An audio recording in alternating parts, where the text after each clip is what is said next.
And joining me on the podcast right now and on video, if you want to check that out, it's Ian James, Chief Executive Officer of Silver Bullet Data Services. Ian, thanks for joining me. Absolute pleasure, Justin. Love to see you.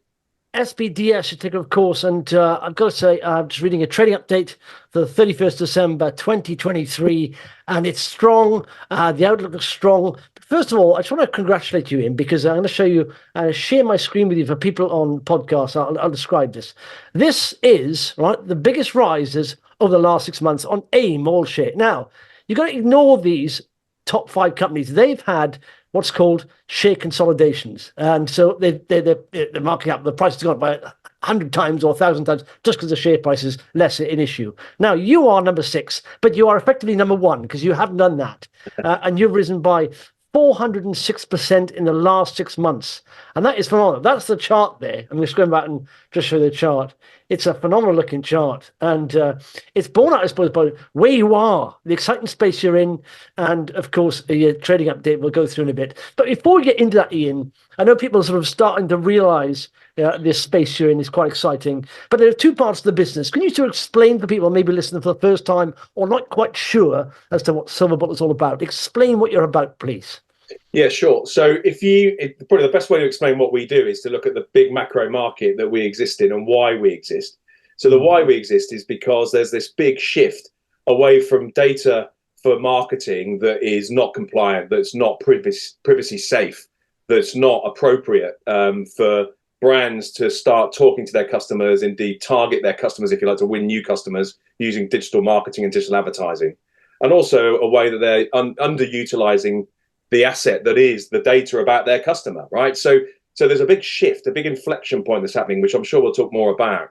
So that big shift away from what I'd call bad data or non-compliant data to what we in the industry call first-party data, and also other data assets that enable you to speak to your current customers and speak to new customers in a way that is privacy safe and is also super effective. So Silver Bullet is really in the space to help brands to adapt to that market and transform the way that they use data for marketing return on investment. So on one hand, we have a business that focuses on what I would call services towards clients like Mars and Heineken, who globally are going through a process of transformation to plumb in, if you like, or integrate new technologies to unlock the value of their data, to structure data in a way that they can use it more effectively for marketing. We call that first-party data transformation services or customer experience services, because that's what data is about, really, is a better customer experience. And on the other hand, we've got another business that we've been developing over the last 3 or 4 years, which is really solving the problem for what I'm sure we'll talk more about, but is this demise of the third-party cookie, which is the loss of cookies, which have underpinned the whole advertising ecosystem, the digital advertising ecosystem, for a whole generation, Justin. So that demise of the cookie requires new data and platforms to be able to target ads in the digital marketing arena, especially around programmatic media and social media and mobile. So we developed a product called 4D, which is an AI platform that enables the smart targeting of ads in digital environments using contextual data. So data that's derived from extracting insights from websites and finding out which websites are the most effective for that advertiser to present their ad in. So we've got 2 sides: first-party data enablement, and then really smart data-compliant contextual advertising through our own proprietary platform, 4D AI. Yeah, and I suppose it's worth pointing out. I mean, I don't know, the level of awareness, apart from people out, within this sort of advertising, digital advertising field, of course, people are very aware of it. But the deprecation of the cookie and just the size of the digital advertising market is absolutely vast. And when as an investor, I look at market sizes sometimes, and I don't think there's one bigger than digital advertising, because I often look at sort of market sizes like 10 billion or 50 billion or 100 billion. Now, the digital advertising market is 700 billion size-wise, and it's growing, and they're reckon it'll surpass $1 trillion by 2030. So even though this is, and it's, in the background, you're having this seismic shift, like you say, of deprecating third-party cookies. And I'm sure everyone's aware of cookies and all this privacy that came in. You have to click yes to cookies and all that stuff following on the internet, and that's now been sort of phased out. And the big player in the market, of course, is Google, isn't it? And I mean, I think Safari have done it, but they've been waiting for, and Firefox have done it. but Google is the massive player. I think 61% of all traffic is going through Chrome and all that stuff. So Correct. you see how big it is. It's absolutely Yeah. huge. And they've started doing this, haven't they? So I saw Yeah. that article I posted on the weekend about, it was in the Telegraph, about Google doing this. And advertisers asking Google, how is this going to work? And the response you got from digital advertisers was, I don't think Google knows how this is going to work. So it's a huge market. But Yeah. yet there are some problems going forward for advertisers who rely or did rely on third-party cookies, aren't there? It's the biggest inflection point probably in a generation for digital marketing, Justin. It's not to be underemphasized. I mean, it's been a long time coming. GDPR has been around for a very long time as a regulation that really outlawed the cookie in terms of its permissions that consumers like us give to third-party advertisers on Google's platforms. Chrome is a good example, of being the browser that enables all of our advertisers to use data to target and get insights and measure their advertising effectively. So you're absolutely right. Google have now started to deprecate, is the technical word for getting rid of the third-party cookies that were used for insights, targeting, and measurement of advertising campaigns. That's gone, right? So by end of 24, Google is telling the market now that they will deprecate all third-party cookies out of that browser. Therefore, keeping it simple, what advertisers need is an alternative to cookies that are privacy compliant, privacy safe, but also very, very effective, because you can't just take away digital advertising. To your point, it's probably going to be the preeminent, it already is the majority of investment that brands make in terms of winning new customers, advertising to new customers. But it will be pretty much the whole ecosystem by 2030. So therefore, clients are seeking new solutions, right? So new solutions are, I need to organize my data in a way that I can use all the data that's first party and permissioned by my customers. That's so first party, explain first party is when people actually come to your site rather than be tracked around by different cookies. They've come to your site first. And so that's, correct. Basically so, want to go to that site and they're happy to be, correct. Put a cookie on it. Yeah. Exactly. So it's your customer, so to speak. And also it's the customer data where you already are a buyer of pet food from Mars, for example, or beer from Heineken. You are a customer. Therefore, we would call that a first-party data asset. So you have information about a customer who has given you permission to market to them. So that's first-party data in its entirety on the site, but also when you're already a customer. So that's a really big data asset or a business asset for any brand now. And it's critical that you've got the right infrastructure to manage it appropriately and then use it. So we help brands to do both of those things, manage the data, put in the infrastructure they need, and then do the work. So we advise and actually do help them do the work to manage marketing campaigns using that data. But also, of course, you want to find new use cases for that data over in the advertising environment. So before, you could tie it up with cookie data and use it for targeting, say in a video ad campaign in programmatic media, a way of transacting and buying space to put your ad into. But now, of course, you can't do that. And therefore, you need an alternative. And what we've developed with 4D is an alternative data source that enables you to do that targeting in an effective way. It's contextual in the sense that we derive insights from websites that are going to be really effective. And that's privacy compliant data that we can map back to customer profiles and also use as a way of targeting more effectively on its own. Yeah, absolutely. And I say this, I mean, I know people are sort of aware of the 4D AI and how scalable that is because digital plugged in. But like I said, every, I suppose, brand, every company need a tailor-made solution for them for what they want to do. And like you say, data. Now they're collecting lots of data, and many of it's maybe unstructured. They don't know what to do with. So you help them sort that, structure it, analyze it, and see what people are doing. What potential customers are doing, what they're looking at, all that kind of stuff. Exactly. And I think an example of that would be for our larger clients, they're seeking what you would describe as enterprise solutions. So that's software like Salesforce, for example, provide a variety of different platforms that a client can use to manage their data and organize their data in a way that they can then use it in marketing to get better return on investment, right? So we work with Salesforce, for example, globally to help clients to adapt and adopt their technologies. We help them to integrate different data assets or data into those platforms and roll that out across multiple countries. For example, that's what we do with Heineken. So across multiple countries, in excess of 10 actually, we've helped Salesforce to be adopted as a platform, and now we help them to manage that platform and develop marketing strategies and campaigns using the data that sits in those platforms. So you're right, it's actually about structuring data and managing it in an organized way. We do specialize in that and have done that for years. We're also able to then help them to take that data out into the world and use it in a way to advertise to new customers as well as the current customers that they have. Yeah, well, there's obviously demand because just looking at the trading update for the year ended 31st December 2023. And as an investor, what I look for, I love small companies. I love small companies that are growing. To me, that is where it's at. It validates the company if there's growth coming in. And I've got to say the growth here is very impressive. Group revenue increased by 42% to 8.3 million.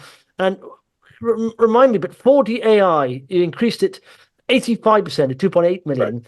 When was that officially launched? Because it hasn't been officially launched commercially that long, is it? Yeah, we've been in the market for a couple of years now, and we recently are launching what I consider to be the next components of 4D. So think of 4D as a platform. 4D is a platform that will be used by different advertisers in different ways. So you can either use it for insights. We launched the 4D Insights platform recently, which is what you're referring to, I think, Justin. So the 4D Insights platform is a very useful tool that brands and media agencies that work on behalf of brands can use to extract insights about the customer behavior on websites around the web. So they can pull that back to say, well, if this type of person is very interested in buying beer around sport, what else do we know about their behavior so that we can target our advertising in a more effective way? That's an insight. Okay, so they use 4D for that, 4D Insights. We also have 4D targeting, which is then you can take that insight, create what's called technically a segment, and then use that segment to target people using platforms to then buy the media. So we integrate with other platforms for you to be able to do that in a very simple, easy way. So you can use 4D for targeting. And then, of course, you want to measure the impact that advertising's had. Cookies used to be able to do that, but with that going away, you need different tools. 4D measurement enables that to happen. So we have a raft of different capabilities, if you like, within 4D that tackle that whole insights, targeting, and measurement challenge that brands face in the post-cookie era. Yeah, and like I say, you're still call sort of a micro-cap company, a small company, growing very quickly, but still small. So how are these global brands? How are they finding you? How do they know about you? How are they aware of your services? Yeah, in a number of ways. A really good question, Justin, because it's hard to find to build relationships with global clients is a challenge. So we're really proud of that, and we thank our clients every day, and we work hard for them. So we love being part of that environment. So often it's talking directly to clients that we know, and we find through pitches that are presented to us, for example, but also just our reputation, I'm pleased to say, goes before us. So sometimes we're found by those brands. So that's one thing. But another key way is working with the big technology platforms like Salesforce, who need partners like Silver Bullet to help them to sell their product, but also for their product to flourish once the client has adopted their product, their platforms. So we often work with, for example, Salesforce globally to talk to clients and co-develop ways both of platforms and solutions for those clients. So that's a route to market for us through our technology partners. But also we've integrated 4D data into other technology providers. And actually, as you can see in our trading update, we've recently integrated into OpenX, which is a big technology platform in what's called the supply side. So it coalesces or aggregates lots and lots of supply inventory. So lots of sites where you can advertise. 4D is available for advertisers to find within their platform without us speaking to them. So 4D AI data is available in OpenX and also an equivalent of OpenX called PubMatic. Those are two massive technology players in their own right where you can discover 4D data and buy it. So you've got three ways to market: direct to customers, through our big enterprise technology partners, and through the actual technology that delivers advertising. All of those give us opportunities to get 4D and our services out into the market. Yeah, and I suppose, like I said, if someone goes to your website or looks at previous sort of RNSs, they can see the size of the companies you're dealing with. And I suppose, does that help in any way? I mean, if you're pitching to another client, you obviously got a roster of big, recognizable brands. That must help a lot, mustn't it? Yeah, it does, for sure. I mean, again, we're very respectful of, and we've earned our place there, and hopefully our clients will always say so. But what it really says is we're trusted by the biggest brands in the world, and we're very proud of that, and we deliver against that every day. We have a global footprint. We're a global company, happen to be based in the UK.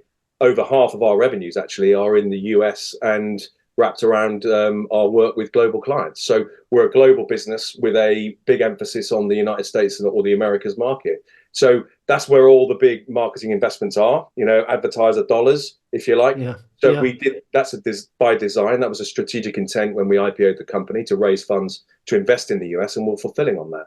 So we are trusted by the world's biggest brands, and we do have a global footprint in what is, as you said, an enormous market. Yeah. No, exactly. I was talking about those figures earlier, like, that 700 billion spend in a year, basically, on digital advertising. I mean, yeah, a lot of that, majority of that is in the US.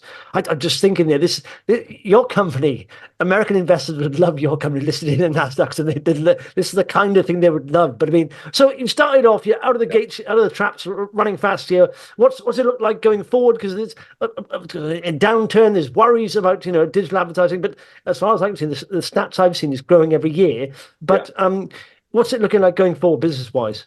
Yeah, I mean, we've got a strong start to the year. So if we just talk about what's actually happened, we have a commitment of over £5 million already in this financial year, FY24, which again is in our trading update. And I think that gives us a solid foundation to grow from.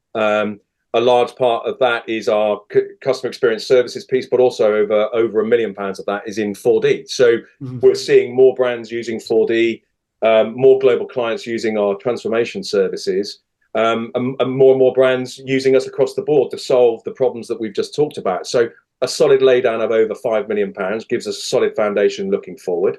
But I think you're right. The market's a weird place at the minute. It's tough. There's lots of challenges out there. There's lots of things to consider. But we're just getting on with what we're really good at, which is helping businesses and clients to transform their organization. And increasingly, we're being found 4D is more relevant than ever because of that massive inflection point in the change in data environment, the cookie deprecation being a very clear example. So we're in the right place at the right time, doing the right things. So we're just ploughing our furrow, Justin, against what is a very strange economy. Yeah, well, just to put that in context, I mean, last year, in 2022, this was your revenues of 5.8 million, and you've already booked that in the second month of February, of 2024, and you're almost up with that. That's quite impressive there. Yeah, and like I said, I think the figure off the top of my head, wasn't it like Google have deprecated 1% so far of cookies, and yet they're going to be doing all of it by the end of this year? Correct. I mean, that's like you said. I think it's 60+%. I forget the exact number. It might be 65% of the total, access to the internet. Let's keep it simple. The browser runs through Google, right? So it's Google's browser. So that's a huge undertaking in terms of the shift that it delivers into the advertising ecosystem. And as I say, you can't underestimate that. That is a once in a generation shift. So that's been around the industry for 2 or 3 years. I mean, and it's really refreshing to see some clarity from Google. Or as you said, I don't think Google are really clear on how it's going to play out, and certainly advertisers aren't. But that's really what we designed Silver Bullet for, is to help brands through that journey. And in many ways, we can help them on, as I said, structuring the data, but also then finding smart new ways to target using the advertising dollars that they've got.